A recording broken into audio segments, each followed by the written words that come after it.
Dear students, Dr. B.S. Ahar English Medium Public School welcome you in our online learning session. Myself, Mrs. Bechao teacher, I am the subject teacher of Maths, 9th class. In last online video, we have learned about coordinates of points and distance, betweenness. ये सब points हमने basic concept in geometry में देखे। आज हमें इस chapter number 1 में अगला टॉपिक है जो कि क्या है, आपकी 8th क्लास की रिवीजन है। मतलब 8th क्लास में 7th क्लास में आपने वो सब कुछ पढ़ा है, आज हम उसकी फिर से रिवीजन लेने वाले हैं। देखिए क्या है, बेसिक कंसेप्ट हमें इस चैप्टर में या आज के लर्निंग सेशन में हमें कंप्लीट करने हैं। अब क्या है इसमें बेसिक कंसेप्ट कौन कौन से हैं? देखिए सबसे पहले है line segment, ray, line, congruent segment, property of congruent segment, mid point of a segment, comparison of segment, perpendicularity of segments और rays, distance of a point from a line. ये सारे हमारे क्या है बेसिक कंसेप्ट जो आज हमें सिर्फ एक बार उसकी रिवीजन करनी है। देखिए पहला क्या है, लाइन सेगमेंट। अब लाइन सेगमेंट यहाँ पे क्या है, एक फिगर ड्रॉ की गई है। देखिए फिगर कौन सी है, देखिए ये क्या है फिगर। अब the union set of point A, point B and points between A and B is called segment. Segment A B किसे कहते हैं? Union set of point A, point A के यूनियन सेट। मतलब यूनियन सेट कौन कौन से? Union set point A, point B and points between, और A और बी के बीच में जो पॉइंट्स है उसके सारे यूनियन सेट को कहा जाता है segment A B. Segment A B is written as seg A B. देखिए सेगमेंट ए बी शॉर्ट में कैसे लिखा जाता है? Seg A B. Segment A B means, लेकिन वो पढ़ा कैसे जाता है? सेग ए बी ऐसे नहीं पढ़ा जाता है, वो सेगमेंट ए बी ही पढ़ा जाता है। सेगमेंट ए बी मतलब सेगमेंट बी। आप ए बी पढ़ो या बी ए पढ़ो, दोनों का मीनिंग एक ही होगा। Point A and B are called the end point. अब ए और बी को उस सेगमेंट ए बी के एंड पॉइंट्स कहा जाता है। एंड पॉइंट्स मतलब क्या? अंत्य बिंदु। The distance between the end points of a segment is called the length of the segment. अब उस सेगमेंट की लेंथ किसे कहा जाता है?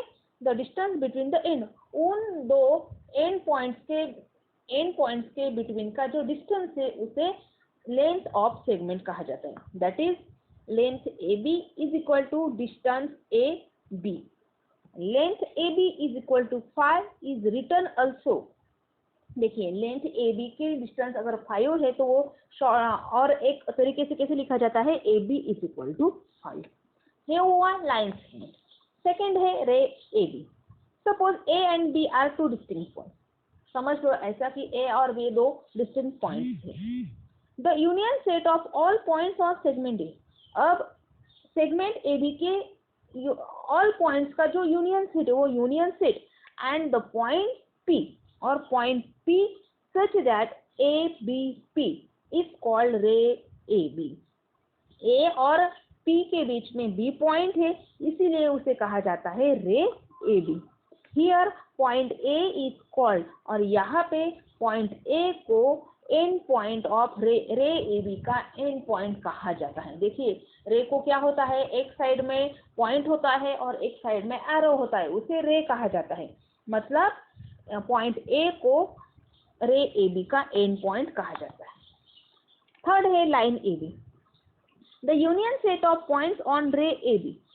रे ए बी के सारे पॉइंट्स का union set and opposite ray of ray AB और ray AB का opposite set is called line AB.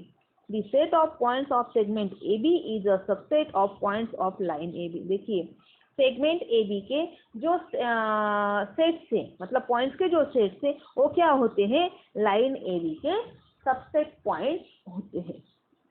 Fourth है कॉन्ग्रुएंट सेगमेंट। एकरूप रेखाखंड, जिसे मराठी में बोलते हैं एकरूप रेखाखंड, मतलब एक जैसे एक समान रेखाखंड।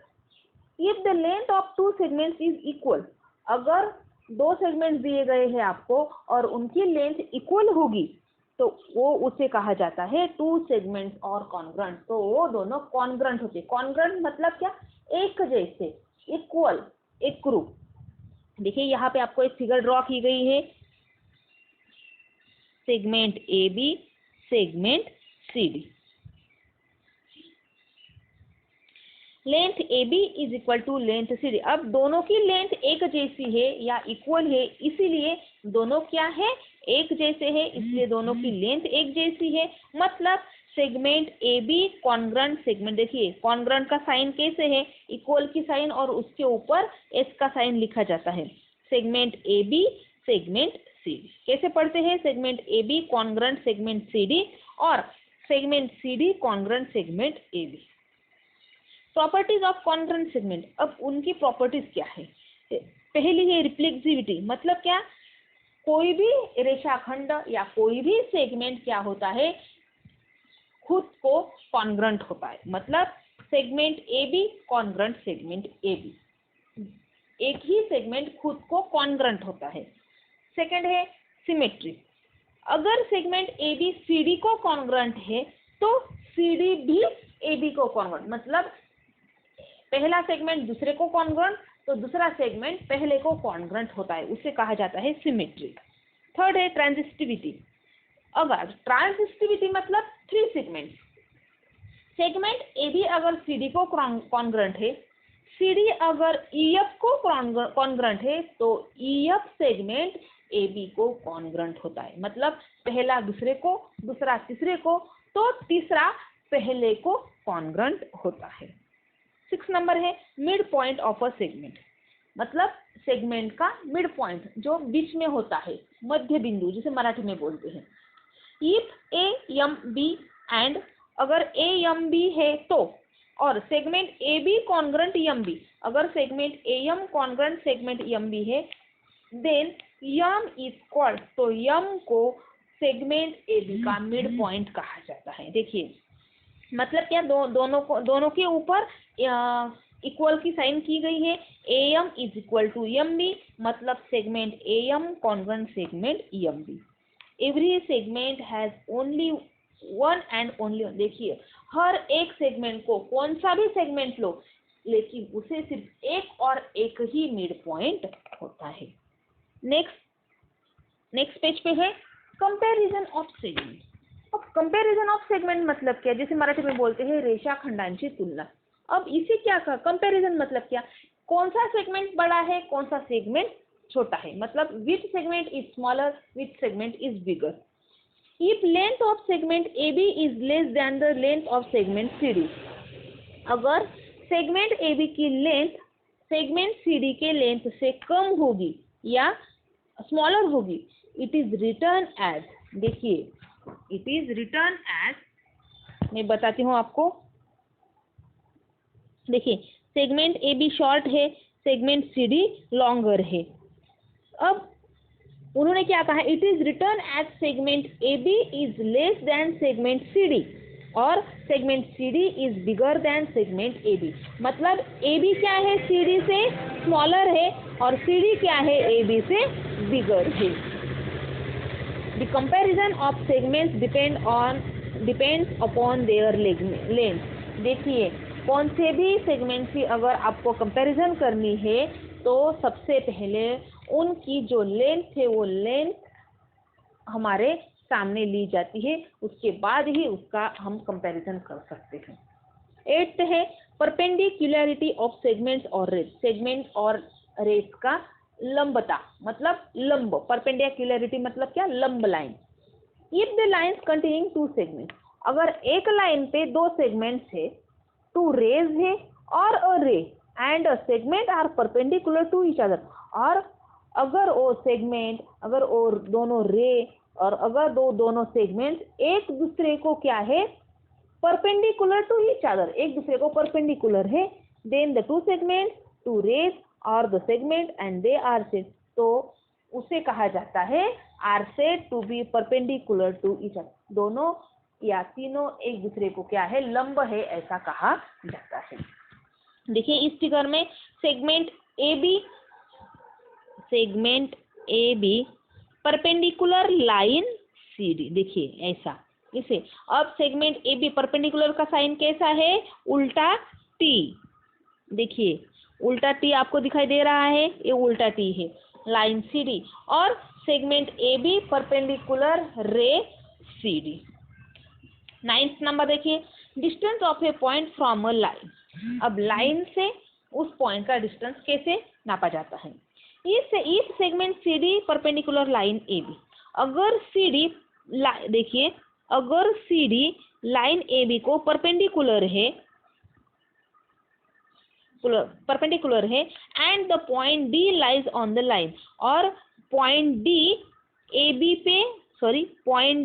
बी पे क्या है, ए बी पे है, तो then the length of CD is called the distance of C from the line AB।